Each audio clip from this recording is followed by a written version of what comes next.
Hi guys, ఈరోజు నేను fishing ఇక్కడ సీలో ఫిషింగ్ అని వచ్చాను. ఫస్ట్ టైం ఫిషింగ్ చేస్తున్నాను గాలంతో చేపని. ఎప్పుడైనా చేపకి ఇలా కంటి మధ్య నుంచి గుచ్చాలంట. సో ఇలా గుచ్చిన తర్వాత ఇప్పుడు గుచ్చాం కదా, ఇప్పుడు ఫిష్ వేద్దాం. చేప పడుతుందో పాప పడుతుందో చూద్దాం. Okay, let's go.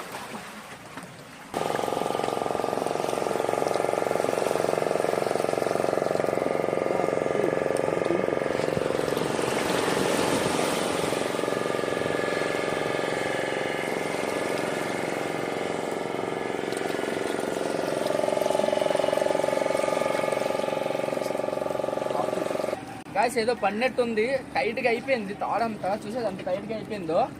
చేపలు లాగుతున్నాను.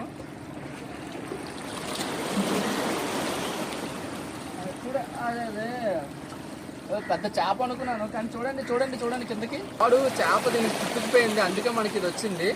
మళ్ళీ తీసి మళ్ళీ వేద్దాం.